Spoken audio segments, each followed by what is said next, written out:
ఈరోజు హైదరాబాద్ నగరాన్ని తెలంగాణను దేశంలోనే నెంబర్ 1గా తీర్చిదిద్దిన పోలీసింగ్ వ్యవస్థ ఈరోజు మనకు ఉన్నది. కేంద్ర ప్రభుత్వమే నిర్వహించిన సర్వేలలో తెలంగాణ రాష్ట్ర పోలీసులు అత్యంత పకడ్బందీ శాంతి భద్రతలను కాపాడడంలో దేశంలోనే మన మొదటి స్థానంలో నిలబడ్డాం. ఇదే కాదు, డ్రగ్స్ను నియంత్రించడంలో కూడా ప్రపంచ దేశాలు పోటీ పడితే మన తెలంగాణ రాష్ట్రానికి మొదటి బహుమతి వచ్చింది. మన అధికారులు దుబాయ్లో ఆ మొదటి స్థానాన్ని, గుర్తింపును, గౌరవాన్ని స్వీకరించడం జరిగింది. అందుకే ఈనాడు మిత్రులారా, తెలంగాణ రాష్ట్రంలో శాంతి భద్రతలను కాపాడడంలో దేశంలోనే మొదటి స్థానంలో ఉండడమే కాదు, ఈరోజు డ్రగ్స్, గంజాయి యువతను నిర్వీర్యం చేస్తుంది. పాఠశాల స్థాయిలోనే ఈ సమస్యను మనం కళ్ళతో చూస్తున్నాం. అందుకే ఈరోజు డ్రగ్స్, గంజాయిని నియంత్రించడమే కాదు, ఉక్కు పాదంతో అణిచివేయాలన్న ఆలోచనతోని పోలీస్ వ్యవస్థను పూర్తిగా ప్రక్షాళన చేసి సంపూర్ణమైన అధికారులని, వాళ్ళకు అధికారాన్ని అందించి తెలంగాణ రాష్ట్రంలో గంజాయి అమ్మే వాళ్ళు కానీ, డ్రగ్స్ వినియోగించే వాళ్ళు కానీ కాలు పెట్టాలంటే వెన్నులో చలి జ్వరం వచ్చే విధంగా ఈనాడు మన పోలీసులు పనిచేస్తున్నారు. ఇదే కాదు, సైబర్ క్రైమ్ మీకు తెలుసు. ప్రతిరోజు సైబర్ క్రైమ్ ద్వారా మోసపోయిన వాళ్ళని ఎంతో మందిని టీవీలో, పేపర్లలో చూస్తున్నాం. ఈరోజు సైబర్ క్రైమ్లో నష్టపోయిన వాళ్ళను కోట్లాది రూపాయలను రికవరీ చేయడమే కాకుండా దేశంలో అత్యంత పకడ్బందీ సైబర్ క్రైమ్ను నియంత్రించే వ్యవస్థ ఈనాడు తెలంగాణ రాష్ట్ర పోలీసులు నిర్వహిస్తున్నందుకు వాళ్ళని అభినందించడమే కాదు, ఇంత గొప్పగా మనం శాంతి భద్రతలను కాపాడుతున్నామని తెలియజేయడానికి నేను గర్వపడుతున్నాను, నేను ఆనందిస్తున్నాను మిత్రులారా.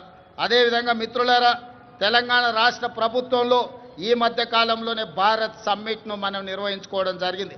భారత్ సమ్మిట్ ద్వారా దాదాపుగా 100 దేశాలకు సంబంధించిన ప్రతినిధులు హైదరాబాదు నగరానికి వచ్చి తెలంగాణ రాష్ట్రంలో పెట్టుబడులకు అనువైన అంశాలను, పరిపాలనలో సరళీకృతమైన విధానాలను, అదేవిధంగా ఇక్కడ ఉన్న శాంతి భద్రతలను, ప్రభుత్వం ఇస్తున్న అనుమతులతో పాటు ఇక్కడ ప్రజల యొక్క హక్కులను కాపాడడానికి ప్రజాస్వామిక వ్యవస్థలను బలోపేతం చేసి ప్రపంచానికే ఆదర్శంగా నిలబడి డాక్టర్ బాబాసాహెబ్ అంబేద్కర్ గారు అందించిన రాజ్యాంగాన్ని తూచా తప్పకుండా అమలు చేస్తున్న తెలంగాణ ప్రభుత్వం గురించి భారత్ సమ్మిట్లో 100 పైగా దేశాలు పాల్గొని 3 రోజులు తెలంగాణ రాష్ట్ర ప్రభుత్వం తీసుకుంటున్న చర్యలను నిశితంగా గమనించి వాళ్ళు అభినందించడమే కాదు, 100 దేశాలలో ఈరోజు తెలంగాణ రాష్ట్రం గురించి, హైదరాబాదు నగరం గురించి వాళ్ళు ప్రచారం కల్పిస్తున్నారని చెప్పడానికి నేను సంతోషపడుతున్నాను.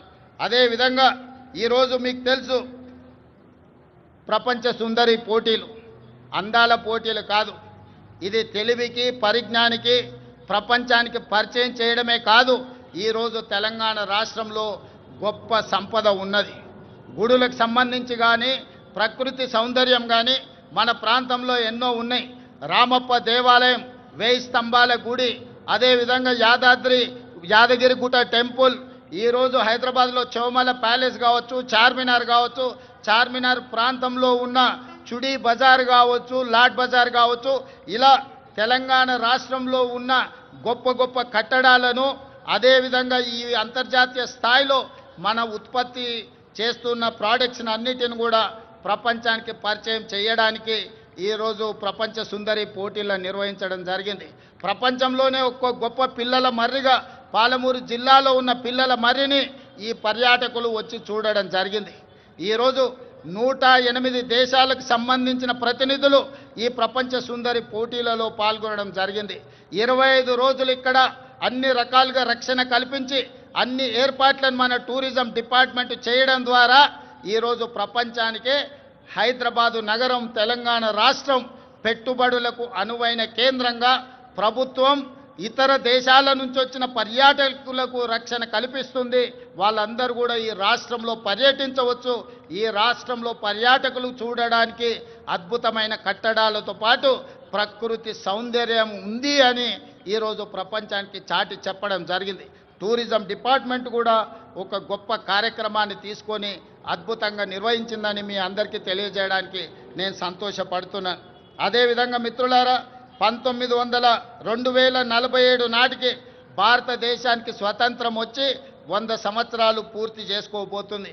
1947 15 ఆగస్టు నాడు స్వతంత్రం వస్తే 15 ఆగస్టు 2047 నాటికి 100 సంవత్సరాలు మనము ఈ స్వేచ్ఛను ఈరోజు మనం అనుభవిస్తున్న స్వతంత్రాన్ని పూర్తి చేసుకోబోతున్నాం. కాబట్టి 100 సంవత్సరాల స్వతంత్రాన్ని నిర్వహించుకోబోతున్న మనము ఒక గొప్ప లక్ష్యంతో తెలంగాణ రాష్ట్రాన్ని అభివృద్ధి పదం వైపు నడిపించాలని ఈనాడు ప్రజాప్రభుత్వం నిర్ణయం తీసుకున్నది. దాంట్లో భాగంగానే తెలంగాణ రైజింగ్ 2047 అనే ఒక పాలసీ డాక్యుమెంటును, ఒక విజన్ డాక్యుమెంటును తీసుకురావడం ద్వారా ప్రపంచంతో పోటీ పడాలి అని ఈరోజు మనం నిర్ణయించుకున్నాం. అందుకే 2047 నాటికి భారతదేశం $30 ట్రిలియన్ ఎకానమీకి చేరాలని ప్రయత్నం చేస్తున్నది, లక్ష్యం పెట్టుకొని పని చేస్తున్నది.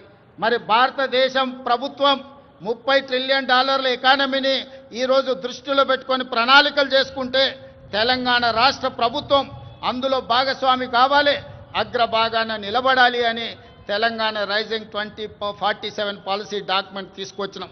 అందుకే ఈరోజు పరిశ్రమల కోసం, వ్యాపార సంస్థల కోసం, విద్యా ఉపాధి అవకాశాల కోసం అన్ని రకాలను మనం ఈరోజు అన్ని రకాల పాలసీలను తెచ్చుకోవడమే కాకుండా energy policy, tourism policy, industrial policy, investment policy, అదేవిధంగా హెల్త్ పాలసీ, ఇట్లాంటి పాలసీలు అన్నీ కూడా తెలంగాణ రాష్ట్ర ప్రభుత్వం ఈ మధ్యలోనే ప్రజలకు పరిచయం చేయడం జరిగింది. ఈ పాలసీలు అన్నిటిని కలిపితే తెలంగాణ రైజింగ్ 2047, తద్వారా తెలంగాణ రాష్ట్రాన్ని ప్రపంచంతో పోటీ పడే విధంగా తీర్చిదిద్దాలన్నదే మా ఆలోచన.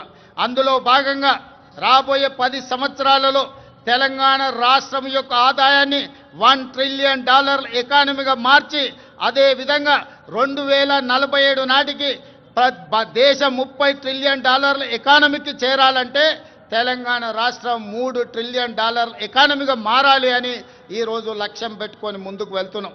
ఈరోజు దేశ జనాభాలో 2.5% ఉన్నాం, కానీ జీడిపిలో 5% మనం అందిస్తున్నాం.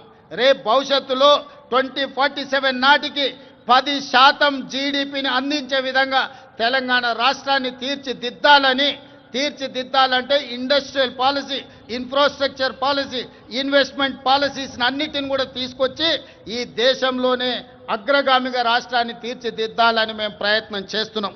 అందుకే మిత్రులారా, ముఖ్యంగా యువ మిత్రులారా, డాక్టర్లు, లాయర్లు, ఇంజనీర్లు, ఈ సమాజంలో ఉన్న IAS, IPSలకు అందరికీ, వ్యాపార వర్గాలకు నా సూచన ఒక్కటే: తెలంగాణ రాష్ట్ర ప్రభుత్వం ఏ లక్ష్యంతోనైతే ముందుకు వెళ్తుందో, ఏ లక్ష్యాన్ని సాధించాలి, ఏ లక్ష్యాన్ని ముద్దాడాలి అని మేము ముందుకు బయలుదేరినామో మీ ఆశీర్వాదం ఉండాలి, మీరు అండగా నిలబడాలి.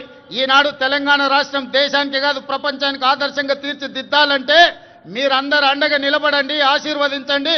ప్రపంచంలోనే అగ్ర రాష్ట్రంగా తెలంగాణ రాష్ట్రాన్ని తీర్చిదిద్ది ఆదర్శమైన రాజకీయాలకు, ఆదర్శవంతమైన అభివృద్ధికి తెలంగాణ రాష్ట్రం కేర్ ఆఫ్ అడ్రస్గా తీర్చిదిద్దుతాం. హైదరాబాదు నగరాన్ని ప్రపంచ నగరాలతో పోటీ పడే విధంగా తీర్చిదిద్దాలి. దీనికోసం నిరంతరం పనిచేసే ప్రభుత్వ సిబ్బందే కాదు, రాజకీయ సహచరులందరూ కూడా సంపూర్ణమైన సహకారాన్ని అందిస్తారు.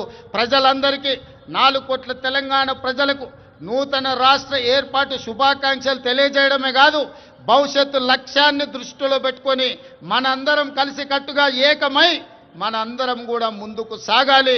మీ అందరి ఆశీర్వాదం ఉండాలి. తప్పకుండా తెలంగాణ రాష్ట్రాన్ని దేశంలో అగ్రగామి రాష్ట్రంగా నిలబెడతానని మీకు అందరికీ తెలియజేస్తూ మీ అందరి దగ్గర సెలవు తీసుకుంటున్నా. ధన్యవాదాలు మిత్రులారా.